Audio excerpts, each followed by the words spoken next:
is a Bramble Jam podcast. Hi, I'm Bran, and I love Christmas documentaries. I'm Alonzo, and I love testing the limits of what Bran thinks is a Christmas movie. And this is the Deck the Hallmark podcast.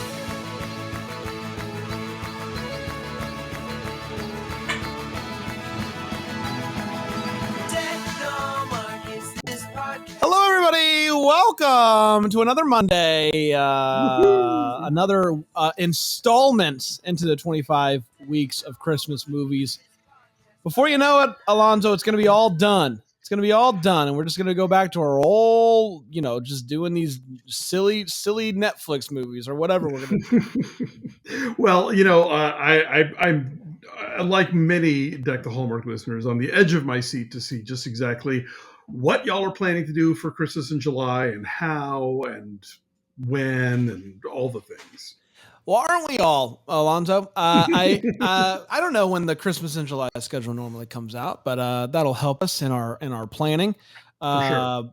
But the good news is I shouldn't say good news, but we will be done with Signed, Sealed, Delivered when Christmas in July starts, so that frees up another day.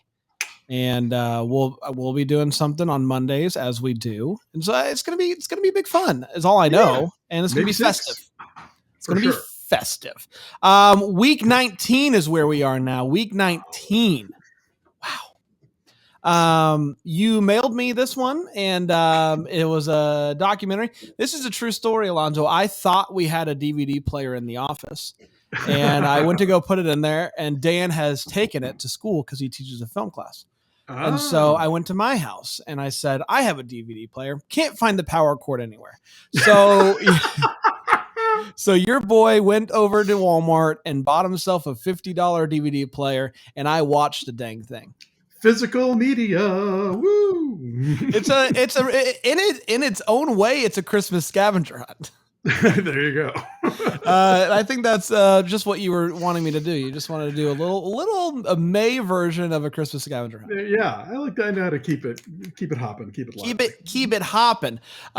This is a documentary, The Store, from the 80s. I want to know, are there any other Christmas adjacent or Christmas centered documentaries that you know of? Yeah, there have been a few in recent years. I think, like, since I wrote Have Yourself a Movie Little Christmas, there have been quite a few that have popped up. There's I Am Santa Claus, which I thought maybe you had seen, about the people who devote themselves to being like major professional Santas. Is that the one with Mick Foley, the professional wrestler? Yes. Okay. Yeah, I have seen that Mick Foley, who's now super into being a Santa. There was a Netflix doc last year, I think, called Hot Chocolate Nutcracker. Which is about Debbie Allen's sort of annual production that she does in Los Angeles. That's a Nutcracker ballet, but infused with a lot of modern, contemporary sort of stylings and hip hop music, and very kind of diverse casting. So that was kind of cool. Apple TV Plus has The Fight Before Christmas. I did watch that. About the guy who decorates his house as though he were Danny DeVito in Deck the Halls. And you wind up rooting for the neighborhood association by the end of the film, or at least I did. I am what you would classify me, I'm sure, as a Southern evangelical. And I hated this guy. This is what I walked away thinking, is like, anybody who, when he introduces himself, he makes sure that he's a lawyer, is someone I don't like. Yeah, that's turn and walk. Hi, away. I'm Todd. I'm a lawyer. And goodbye, Todd. Listen, there's nothing wrong with lawyers. It's just let it come out. Don't open with that. Yeah. No, don't open with it. Yeah, it was argument, if you will. But that is still like in court, I think, right? It ended with like him trying to appeal it. Is that right? I suspect, that it might still be making its way through the courts. But that movie it'll take you on a ride. But yeah, I think there are more and more we're seeing Christmas documentaries. But this one, I think, was kind of an early player, and I don't even think I would say the director would probably argue that he was not thinking about it as a documentary about Christmas per se, but because it is a documentary about retail, it makes sense that he decided to set it. That he filmed it during the holiday season. Do you know the director? Not personally, but I'm a big fan of his work. He's probably one of the great living American documentary filmmakers. He got an honorary Academy Award a couple years ago. His Frederick Wiseman's career launched in the '60s with a film called Titicut Follies, which went behind the scenes at an infamous state-run mental institution that wound up, I think, like basically closing it down when people saw this movie and what was going on there. They tried to ban the film. It was a whole thing. And over the years, he has done really kind of fascinating looks at institutions, at artistic organizations, from the Ballet Russe to the National Gallery to the Crazy Horse burlesque nightclub in Paris. And he's done a lot of really great films about sort of like cities, like small towns, like how they're run and who lives there, and who makes up the community. Like that Greenville. Like, yeah, he should do that Greenville movie, because he did like Belfast, Maine, and what's the Midwest one that he did a couple years ago, Dave? Oh, you're anyway, it's in Jackson Heights, though. Yeah, in Jackson Heights, but the New York City neighborhood. So yeah, he's one of my favorite filmmakers, and so I was thrilled to get to write about this in the book and to get to show it to you and to talk about it today. My question for him would be: was it like Christmas was the time that he wanted to do it because he thought it would make for the best, material, or did it just kind of stumble into it that way? Like, this is when you were available. Blah, blah, blah. Sure. I do not know the answer, but I think the results speak for themselves. Well, let's talk about it. I would love for you to do a synopsis, and then we'll break it down. So The Store was premiered on December 14th, 1983, and it went a little something like this. The year is 1982, and the legendary Neiman Marcus department store in Dallas, Texas, is turning 75. So Frederick Wiseman, whose previous examinations of American institutions had included prisons, hospitals, and schools, turns his camera to the retail space. And when better to show the retail space than during the holiday season? So his camera takes us into the flagship Neiman Marcus for Thanksgiving and Christmas of 1982. We see behind the scenes meetings of executives. We see sales ladies training their hands and their faces to smile and to enter numbers onto the cash register. We see choral groups and brass ensembles play Christmas music. We see random customers launch into Christmas carols as they make their way through the store. We see people shop for fur. We see people smoke. It's 1982. We see the beauty salon and the photo studio and all the various facets, the behind the scenes, the offices, the loading docks, everything that makes Neiman Marcus Neiman Marcus. And there's a Christmas tree in every corner because it's Christmas 1982.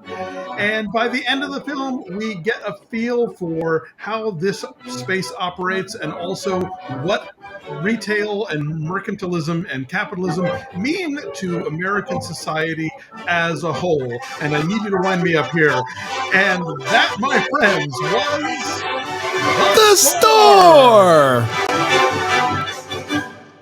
I think we did it pretty naturally. Absolutely.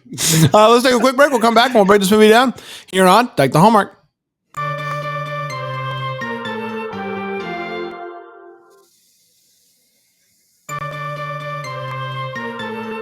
Yes, we are back, and we are talking about The Store, the first and, I'm assuming, only documentary that we will be doing during the 25 weeks of Christmas movies. Let's talk about it. Alonzo? Yeah. So this was, I think, my first Wiseman. But it definitely this is a documentary filmmaker that I kind of feel like you have to sort of let people know what they're in for when they see one of his movies, because we're used to the standard documentary format, which is like interviews with subjects talking to the camera and identifying who they are at the bottom of the screen, and montages of different things, and a score that has been put on it. And Wiseman doesn't do any of that stuff. Wiseman is all about fly on the wall. I mean, yes, he he is crafting the film through editing, and so it's not like he's trying to be impartial or whatever. But in no way does he ever let people address the camera. He does not add any music that isn't sort of organically occurring within the space of the film. And he is a big fan of process. He loves a meeting. Like any movie, it's like he had a film a couple years ago called City Hall that was all about the sort of inner workings of Boston's, city government. And he loves to just sit in the corner and let meetings play out and have people kind of talk about what's important to them and what their goals are and how they want to achieve those goals. And we get those in this movie where they talk about like how this is a company that's devoted to salesmanship, and like we get to see job interviews, we get to see different sort of kind of corporate behind the scenes stuff that really sort of they go into the explanation of what this company stands for and what kind of face they want to show to the world. So yeah, I think that it's just a really fascinating documentary about, if you're a fan of process and how things work and why things work the way they do, this movie really gives, I think, a full picture of this kind of legendary department store and how it all gets put together stem to stern. How was this for you? Well, I want to know what do you think I thought of this? What does your gut say? Of everything you know about Bran, what do you think? I have a hunch you fought it for a while. I have a hunch that you were sort of like crossing your arms and being like, what is this? But then, like, I think as it went along, you kind of like adjusted your breathing and went with the pace of the film and how he's telling this stuff. And by the end of it, I'm sure you were riveted. The opposite is true. Oh, okay. At first, I was like, this is very cool. I like this. This is neat. The first opening meeting where the guy is comparing what they do to be doctors yes. Was fascinating. The more I got into it, the more bored I became of just watching people do their jobs. And maybe that's a me thing. I can appreciate the way in which it was done. I think watching people with no narration for 2 hours was an uphill battle for Bran. I think after like the hour mark, I started to be like, okay, I get what we're doing here. You know what I mean? Yeah, like I enjoyed it for about an hour, and then the second hour felt like I was just standing still in time. How would you feel if I told you that his last couple films, City Hall and Ex Libris, which is about the New York City Public Library, were both 3 hours long? So here's the thing: I found the meetings to be interesting. So, what was it? Dave says Belfast, Maine is 4 hours. Oh, good. So I enjoyed the meeting. I actually think the City Hall one might be interesting because I do think that it was just like the guy with the coat and the woman with the big bird, like all that stuff. I was just like, all right, fine, let's go back to a meeting. So I do feel like there would be cases where I would really enjoy it if the meetings were up, because I did find those things to be interesting. But there were things I was just like, how is this still happening? How is this bird still talking to this woman? Yeah, the singing telegram guy. Yes. I'll tell you, part of what I find this movie appealing, and this is strictly, this is a very subjective me thing. I lived in Dallas for, pretty much for most of the 90s. I moved there in 1989. This was shot in 82. Okay. This movie captures a certain something about the Dallas aesthetic and about like how rich people dress, how they want to present themselves to the world. Like there's a lot of Bill Blass in this movie. He was the hot thing at the time. This was the moment where everybody wanted to dress like Nancy Reagan. So there's a Bill Blass fashion show, and there's this row of women like in fur coats and their the hair, the Dallas hair and everything, watching it. And I was just like, I don't know y'all, but I know y'all. Yeah. I worked with all of these women in some capacity or other, like when I was working at the film festival there or something like this. There's just so much Dallas coming to me off the screen here. I was blown away. I mean, I never heard of this department store, for one, but I'm Oh, familiar with malls and whatnot, sure. and I always thought of like malls as being a place where you go and you like get a deal. Uh, This, like, I was blown away at the amount of money that like was being thrown around, like right. Well, hundreds this is a high end uh, department store. hundreds of thousands of dollars on Yeah. jewelry, like Yeah. just on a In plate. 1982. I know. I couldn't believe it. I couldn't believe that someone would spend that amount of money on Christmas. Like it would, that part of it was like insane to me. Like these fur coats, like Right. just crazy amount of money. And I guess I like just like I didn't see it coming. I didn't. Yeah. I mean, the other thing about Dallas, like when I moved there in '89, they had just sort of popped the oil bubble, and so like people who had like crazy amounts of money to spend were not in that position so much anymore. But in the '80s, this is when like the TV show Dallas was on. This is when like Oh, oil prices Dallas. were sort of skyrocketing. So it was like it was a very kind of like there was a lot of money there and a lot of I don't know if you've ever seen the movie Giant with Mm. Rock Hudson and Liz Taylor.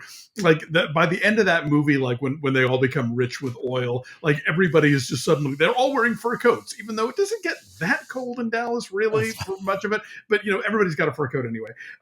And so it is this. There's a level of ostentation going on there, and I love the interactions where like the women who were regular customers, how they would get kind of fawned over and complimented and sort of Yeah. like sucked up to by the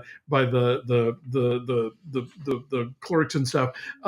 There's one where one of the ladies is being fitted for a dress or something like that, and Yeah, they like they tell her like how great she looks, and then she yes. comes back with, but I want like this, and they just like switch immediately, like, you're right, actually, let's talk about Sure, put it on sideways if that's how you want it. Great. I think you're actually right about that. Yeah, I found the sales side of it interesting. Like Mhm. it was like, I don't know, like it was like these are true salesmen and saleswomen, Oh, yeah. like selling stuff. Like it was just interesting to just like I think in my mind I was thinking mall. And so it was like, Oh, gotcha. Okay, yeah. these are people that have a list of regulars that they're calling and trying to Yeah. get them to come in for their, it's like that side of it was very interesting. Yeah, Neiman Marcus has always been like the poshest, the most expensive, the most la-di-da, and that's been their selling point. Like I think there's even a meeting where they talk about like we're not here to offer people sales, that it's not we will mark stuff down, but we're not here to have people to come shop for discounts. We're here for this total experience of the whole of what Neiman Marcus is about. And so yeah, that in itself I think is kind of dates the film in the way that the furs and the cigarettes do, because so many of those high end departments are Barney's no longer exists. I mean, Neiman's really isn't. I think they've filed for Chapter 11 once or twice. So these are kind of harder things to pull off. Although, like, for example, there's a mall here in south of me in like the Long Beach area called South Coast Plaza, and one mall it's two malls connected by like a walking bridge, and one of them is super high end. Like they've got an Hermes store and they've got a Pucci store and a Gucci store and like all these like high end designers. And then you walk that bridge to the other side, it's like, oh, that's where the sporting goods store and the Hallmark shop and the the other stuff is. So they somehow managed to like juggle both of those things. One thing I didn't expect, I think, and maybe it's just my naivete on like what it was like in the 80s, but like in the executive room, I was surprised to see like that there were women like talking, and there was a woman of color in the room as well. And I expected it to be very, I think just thinking of the early 80s, I was like, this is going to be very like the guys club type of thing. And I was interested to see some of that in these meetings. Yeah, I mean, I think overall in corporate structures, that was probably harder to come upon in the early 80s. But when you're talking about a department store, it's unlikely that there's going to be like, say, a guy in charge of the lingerie department. like that they're going to hire a woman Sure. who's worked her way up, to do that. So it was probably a little more egalitarian in that respect in terms of department heads than, say, if this movie were taking place at a stock brokerage or something. Yeah. I found, I found bits and pieces of it to be very interesting. I think the whole lost me a little bit, but they were, Okay. I can appreciate it. And I can also say that there were parts of it that I found to be very interesting, but Cool. Well, some of I'm it glad. not as much interesting to me. Well, I'm glad you gave it a shot, and now that you know what he's about, if you see City Hall or Ex Libris or one of his other films, then you'll go in knowing exactly what you're going to get. Well, and listen, I have a DVD player now, so And you have the a DVD player. the opportunities The sky's the limit. opportunities are endless. But you can also the link will be in the description. But you can also watch it on Canopy if your library. Yes. Library is what I said. Library allows that. All right, let's talk about feels. Christmas feels. What do you got? I think that I'm given how much of the, I was going to say American, but really Western Christmas celebration centers on, shopping and gift purchasing and that whole sort of, like I said, the mercantile aspect of it. I'm surprised that more movies aren't kind of set there. But I think that between the occasional musical interludes of, these choirs and bands and whatnot that show up to play in the store, Or a random guy that I think just he's a shopper. I don't think he was there invited. I think he was. He just took it upon himself. Everybody's looking around like you seen this guy? Is he official? But he's carrying bags, so it's not like he just wandered in off Listen, the the street. Christmas spirit can sweep you away. Exactly, yeah. So I think because of that, I would give this like a 7.5 on the Christmas scale. And there's a lot of trees in the corner of all the different sort of retail areas. I'm a little bit lower. I'm probably Okay. right out of 5. I again, I appreciate what he did. Like what it is what it is. I'm not going to add anything. I'm not going to take Sure. anything away. If this did have a Christmas score underneath it throughout the whole movie, forget about it. Like, I think it was that would have really added a little extra punch for me. But it's as is, it's a 5, and Okay. it does not. But in the world of every shopping trip I take being online, it was it was fun to see it in action. Yeah, that's the other weird kind of nostalgia element of this film is that people don't shop the way they used to, like in terms of physically having to go to a place. Like, did you see that Abercrombie and Fitch documentary that's on Netflix right now? I've seen a clip or two, but I haven't watched the whole thing yet. At the beginning of the film, this guy talks about imagine a search engine that you could walk through. Like, he's having to explain what a mall is to people who have no clue, because there's an entire generation now that just beep boop boop, and that's their shopping. So yeah, that aspect of it I think really kind of adds to the appeal as well, though, that it's like, oh yeah, we used to have to go to the place. What's interesting is I was talking to somebody who has a shop in a mall recently over the holiday season. They said it was the best year that they had in years. And I wonder if the one thing to come out of COVID is people wanting to actually go shopping again. Like, I wouldn't be surprised. Yeah. I think there's that hunger for just a level of interactivity. And now that everything else in our lives for 2 years was conducted on our laptops, including conversations like this, the opportunity to be like, what? I can actually get in my car, go to a place and touch things and maybe try on a shirt. Yes. Count me in, But that leads me to announce the Deck the Hallmark Mall. It's coming across the country, multiple malls. It's the future. Yeah, the malls are our future, is what I'm trying to do. Just like cable television. That's right. Let's do recommendations. What would you say if maybe someone like this? What would be something they could carry on? I have a couple in mind that aren't Christmas movies, but that are both shot in Dallas and both, mall culture. I think plays a key role in both of them. One is a movie that David Byrne directed in the 80s called True Stories. which has a lot of memorable Talking Head songs in it, also like an early John Goodman appearance.